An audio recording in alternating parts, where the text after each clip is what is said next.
अस्सलाम वालेकुम दोस्तों। तो आज हम पढ़ेंगे क्लास 9 की मैथ्स में एक्सरसाइज 4.1 का क्वेश्चन नंबर 4। क्वेश्चन नंबर 4 में हमारे पास है फैक्टराइज, जैसे क्वेश्चन नंबर 3 था सेम उसी तरीके से ही हमने इसको सॉल्व करना है। फर्स्ट पार्ट है हमारे पास 2x² प्लस 7x प्लस 3, इसको हमने सॉल्व करना है। ठीक है स्टूडेंट्स, सबसे पहले तो देखो हम क्या कर लेते हैं, अपने क्वेश्चन को रिपीट कर लेते हैं। 2x² plus 7x plus 3। ठीक है, तो हमने क्वेश्चन नंबर 3 में क्या स्टेप रफर के स्टेप्स पढ़े थे। एक्स स्क्वायर का जो कोफिशिएंट है, अगर आप क्वेश्चन नंबर 3 को देखिए तो वहां पे हर एक क्वेश्चन में यानी क्वेश्चन नंबर 3 के हर पार्ट में एक्स स्क्वायर जो कोफिशिएंट था वो 1 था। अब यहाँ पे चेंज होंगे, जैसे कि यहाँ पे एक्स स्क्वायर कोफिशिएंट क्या है 2, यहाँ पे नंबर क्या है 3 यानी कांस्टेंट नंबर। तो अब हम क्या करेंगे 2 और 3 को मल्टीप्लाई करेंगे तो 2 3 हमारे पास क्या आता है 6। और कौन से नंबर जिसकी मल्टीप्लीकेशन से 6 आता है हमारे पास, जैसे कि 6 1s are 6। ठीक है, यहां पर ये सिर्फ दो ही नंबर है जिसके मल्टीप्लाई करने से, इनके 2 मल्टीप्लाई 3 से 6 आता है और 6 1s are 6 आता है। अब जो लीनियर टर्म है इनके x, ये वाली लीनियर टर्म है ना, इसका कोएफिशिएंट हमारे पास क्या है +7। इन दोनों से जो भी प्लस माइनस से हमें 7 आंसर देगा उसको हमने यूज करना है। तो यहाँ पर मैं अपने लिए लिख लेता हूँ कि मैंने +7 लेकर आना है। तो फर्स्ट वन पहले यूज करते हैं। यहाँ पर देखिए 2 और 3 बड़ा है तो मैं ये जो प्लस का साइन है 3 के साथ लगा लूंगा। 2 को एक बार उसमें ऐड कर लें तो क्या आ जाएगा 5, फिर +3, इससे 2 को माइनस कर दें तो इससे क्या आ जाएगा 1। हमें क्या चाहिए +7, मतलब कि ये तो हम फैक्टर यूज नहीं कर सकते। अब इसके बाद दूसरा देखें क्या है 6 और 1, 6 बड़ा है तो प्लस का साइन लगा लेते हैं क्योंकि यहाँ जो लीनियर टर्म कोफिशिएंट है वो प्लस है। और इस 1 को एक बार इसमें ऐड कर दें तो इससे क्या आ जाएगा 6 + 1 क्या आता है 7। ठीक है, तो यहाँ पर देखिए ये हमारे पास इसका फैक्टर बन जाएगा।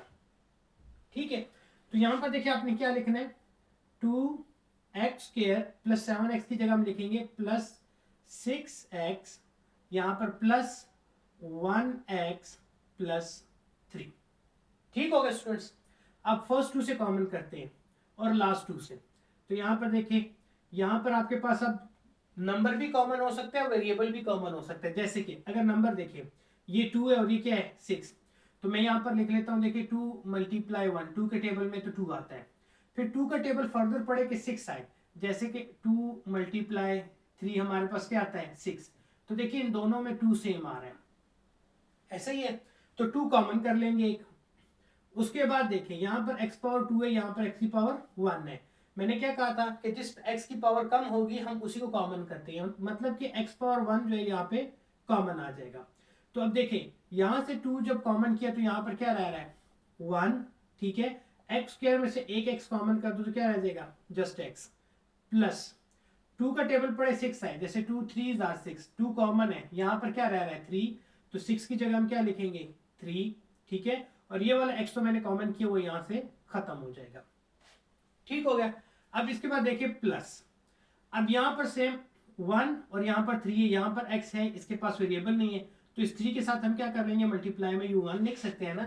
ठीक है, तो अब देखिए यहाँ पर भी 1 है, यहाँ पर भी 1 है, तो 1 को हम कॉमन कर लेते हैं।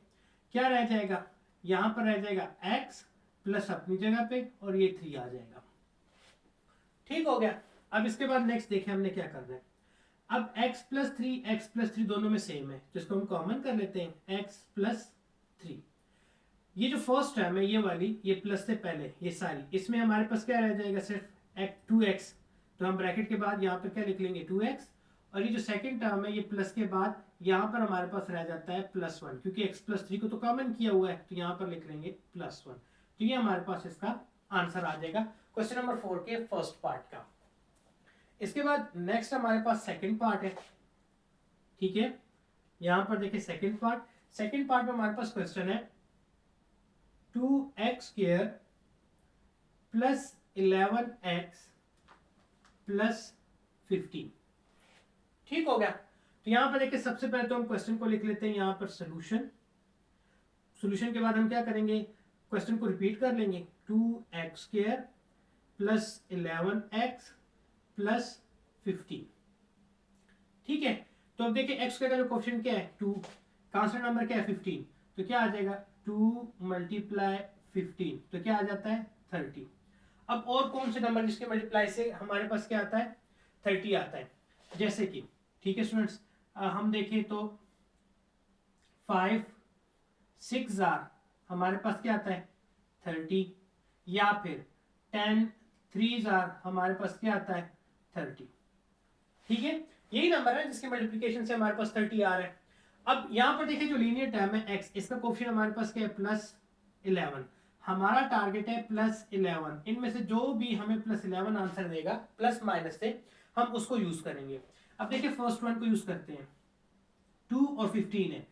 जो लीनियर टर्म कोफिशिएंट है वो क्या है प्लस में है ना, तो 15 के साथ जो बड़ा नंबर है इसके साथ हम प्लस लगा लेते हैं। 2 को एक बार इसमें ऐड कर दें तो क्या आ जाएगा +17। हमें क्या चाहिए +11, मतलब ये तो सही नहीं है। फिर क्या करते हैं +15, इस 2 को माइनस कर देते हैं तो इससे क्या आ जाएगा 13। हमें क्या चाहिए 11, तो इससे भी नहीं आया, मतलब कि इससे तो नहीं आता। ठीक है, अब दूसरे पे आ जाते हैं। दूसरे में 5 और 6 बड़ा है तो हम प्लस का साइन लगा लेंगे। 5 को एक बार इसमें से ऐड कर दें तो देखिए इससे क्या आ रहा है 11, तो मतलब ये हमारा फैक्टर बन रहा है। ऐसे ही है, तो यहां पर देखिए अब हम कैसे लिखेंगे 2x² प्लस 11x की जगह लिखेंगे +6 और साथ ही x लगाएंगे 6x, फिर यहां पर क्या है +5, ठीक है, साथ में ये x, और ये +15 जो है ना उसी तरीके से नीचे आ जाएगा। ठीक हो गया। अब फर्स्ट 2 से कॉमन करें, सेम वही आपके पास क्या कॉमन आ रहा है 2 कॉमन आ रहा है ना, सेम वही मेथड ये वाला। ठीक है, और यहाँ पर x⁻2 और यहाँ पर x⁻1, तो हम क्या कॉमन करेंगे x को। ठीक है, तो यहाँ पर क्या रह जाएगा 2x, ये 2 तो कॉमन किया हुआ है, x² में से एक x भी निकाल दे तो यहाँ पे कितने x बचेंगे सिर्फ एक। फिर प्लस 2 का टेबल पड़े 6 आए तो 2 3 आता है ना, तो यहाँ पर हम लिख लेंगे 3। ठीक है, और ये x कॉमन किया हुआ है तो यहाँ पे ब्रैकेट क्लोज। फिर नेक्स्ट देखिए +5 और 15, मतलब कि यहाँ पर देखिए 5 × 1 क्या आता है 5, या फिर 5 × 3 क्या आता है 15। ठीक है, तो मतलब 5 हमारे पास कॉमन हो रहा है, तो मैं यहाँ पे 5 को कॉमन कर लेता हूँ। तो यहाँ पर ये 5x की जगह क्या रह जाएगा सिर्फ x प्लस अपनी जगह पे, और 15 5 का टेबल पड़े 15 आए तो यहाँ पर देखिए कि इसके ऊपर आ रहा है 3 पे ना, तो यहाँ पे 15 की जगह हम लिखेंगे 3।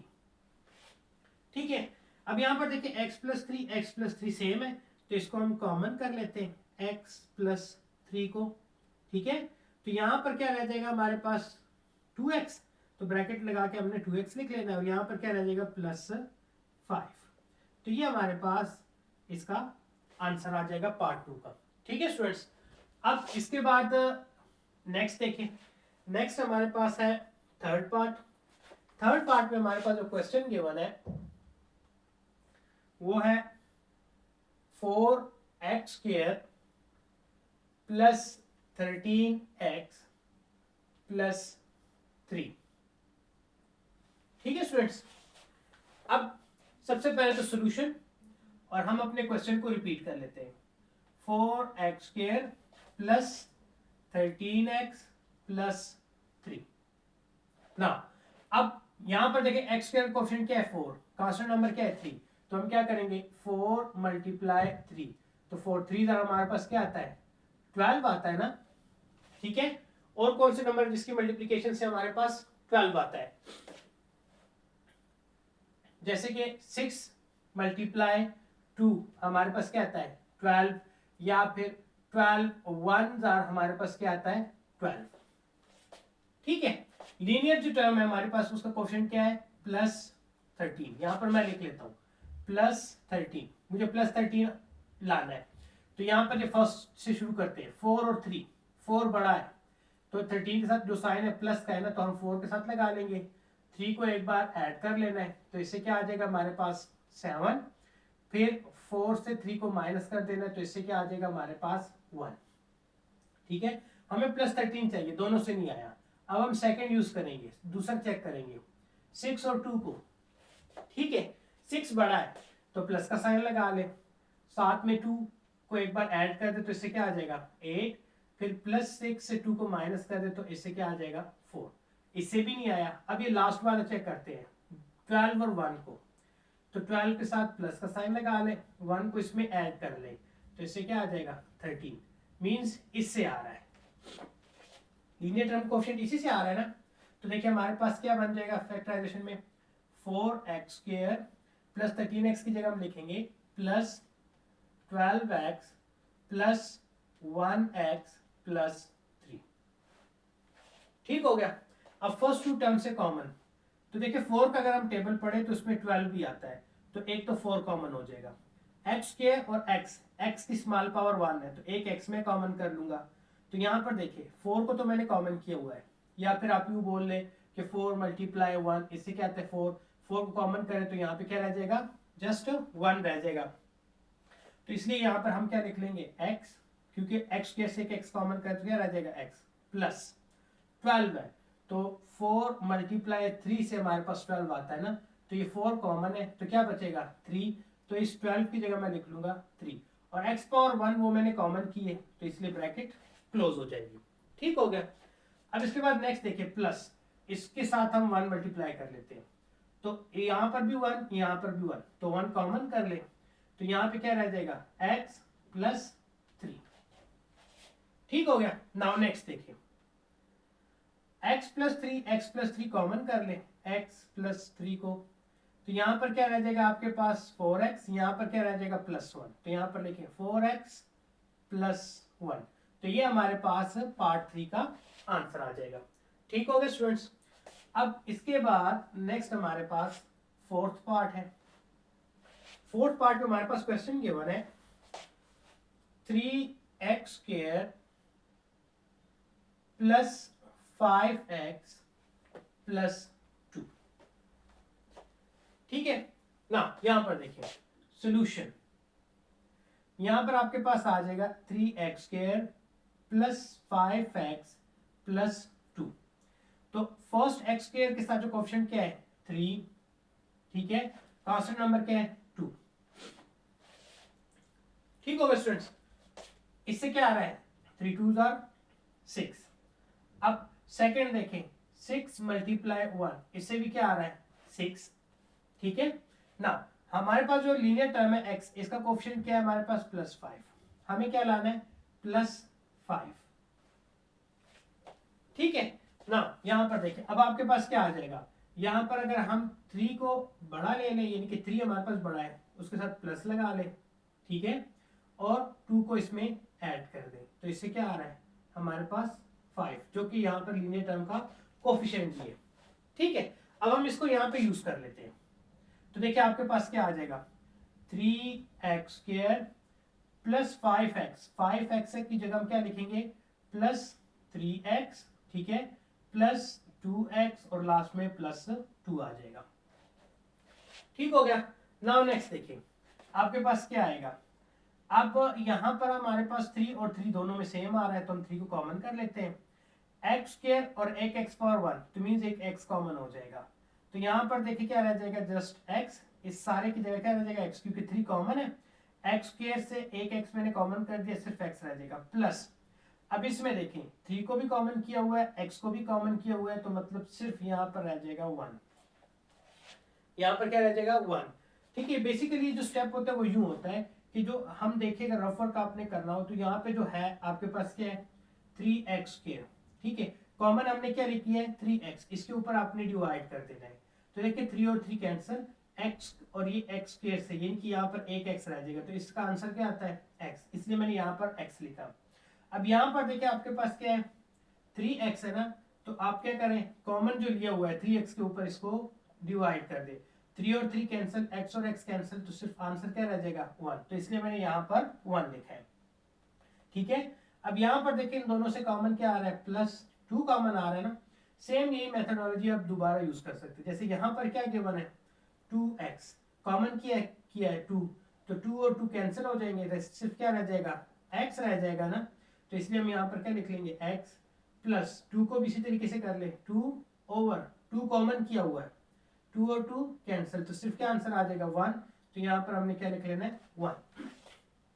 ठीक हो गया। नाउ नेक्स्ट x प्लस 1, तो इसको हम कॉमन कर लेते हैं x प्लस 1 को, तो यहाँ पर हमारे पास जो फर्स्ट टर्म है ये वाली सारी फर्स्ट टर्म है ना, तो इसमें क्या रह जाएगा 3x, और सेकंड टर्म क्या है इसमें हमारे पास रह जाएगा 2, ये सारी सेकंड टर्म है, इसमें क्या रह जाएगा 2, x प्लस 1 तो हमने कॉमन किया हुआ है, तो यहाँ पर आपने लिख लेना है तो ये आपके पास इसका आंसर आ जाएगा।